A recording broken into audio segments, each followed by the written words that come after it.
Hey people, I don't know if I'm live or not, but today I just wanted to talk a little bit about some of the frequently asked questions about my situation.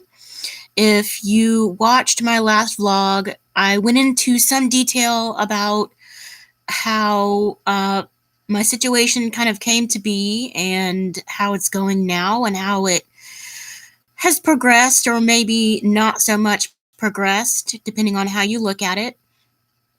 And I don't expect anybody to really join me here because I'm just kind of some faceless, no name kind of person on YouTube, but here goes nothing. So, my first question is, what is wrong with your health? What do you have? Well, I have a lot going on. First and foremost, I have a rare genetic disease called hypermobile Ehlers-Danlos syndrome, and it is painful and it affects my entire body and all of my body systems. Uh, and it is genetic, it is incurable, and it just basically causes chaos everywhere. It causes everything to just not function. Um, and that I was born with. I also have a primary immune deficiency disease called immunoglobulin G subclass immunodeficiency. And if you think of your immune system like an umbrella, well, I have one of the segments is missing and the other segments have holes in them, so germs are able to get through. And so that's when I get a lot of infections. I've had a lifetime of severe earaches. I've had lots and lots and lots of bronchitis, and I've never smoked a day in my life. Um, I've had lots of eye infections, stomach infections, flu, just anything infectious. I just tend to get sick over and over again. And the treatment for that is weekly at-home infusions, which means that I inject plasma into my skin every week, and it takes several hours. And I have to overhydrate, and it can have a lot of side effects, but it keeps me from getting sick, so I do it. I also have gastroparesis, which is when the digestive system forgets how to move things and the food gets stuck and then pressure builds and it's painful and it lasts for hours and hours and hours because things don't move through and your body doesn't process them, and it can cause vomiting and nausea and extreme pain, and it's rotten. It's not good, it's not fun, and I don't enjoy it. There's also talk of potential for something called POTS, which stands for postural orthostatic tachycardia syndrome. And so basically, you stand up and you get fatigued and you get dizzy and you get lightheaded and you get just to not feeling well at all. And so that's a thing. And I also have a lot of mental health issues. I've got depression, I've got anxiety, I've got post-traumatic stress disorder, and I've got body dysmorphic disorder. And I also have a hormonal thing that's going on. I'm not sure exactly what it is yet, but we're thinking possibly Cushing's.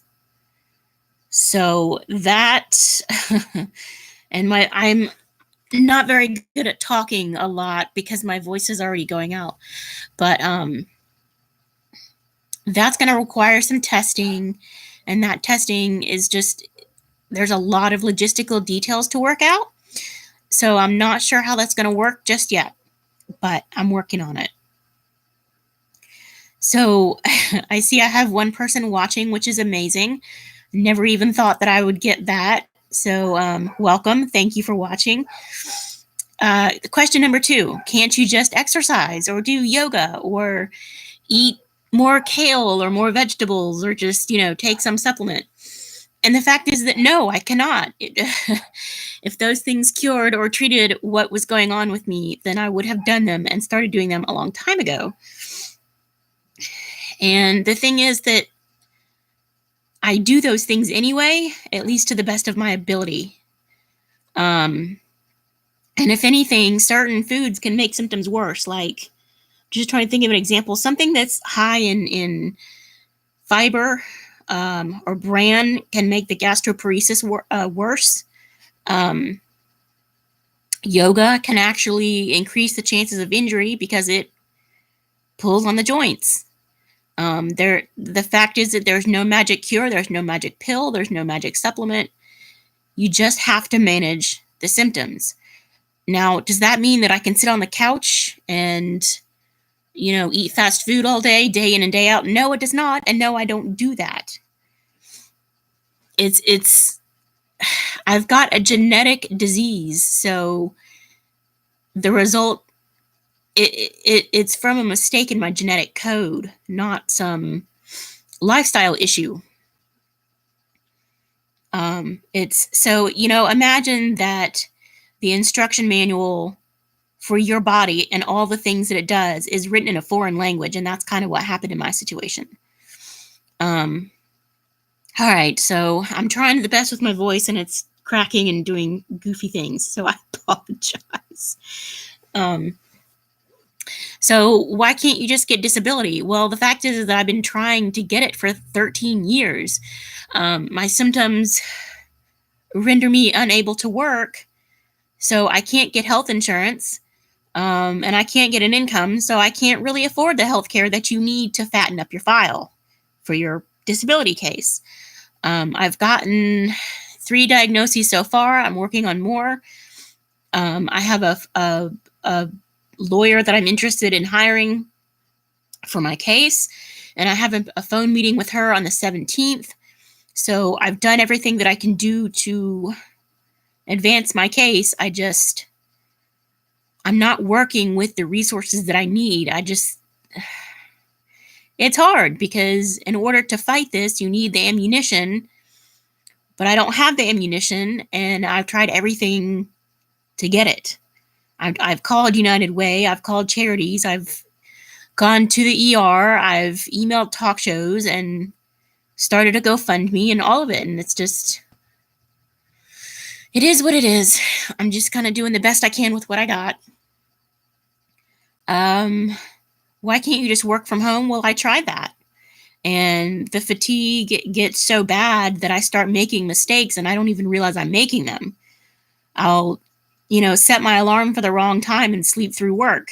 I'll forget to submit work. It gets to the point where you're so tired that your brain just shuts off. No matter where you're working, whether you're working from home, whether you're working in an office, whether you're working in a cardboard box, it doesn't matter. It doesn't change the fact that my body doesn't work. So those are the 4 frequently asked questions that I came up with on my own. If anybody has any other questions that they would like to know or they would like me to answer, I'm free. I'm here. Just go ahead and say hi or say something in the chat if you would like. No pressure. So this is it. This is me. This is my life. I do have a GoFundMe. It is still up. And I will put, as usual, try to remember to put the frequently asked questions as well as a link to my GoFundMe down below in the information. And in case anybody wants to know, I'm 37. I'm not homeless, although I've come close quite a few times. And I'm basically living on what little bit of money I managed to squirrel away through donations. And that's it. That's all I got. I wish I could say better, but I mean, honestly, I'm just grateful for the progress that I have made. And I'm grateful for not being homeless. And I'm grateful to even have made it this far. So thank you all for listening. This is about it for now. And I hope you enjoyed. Goodbye.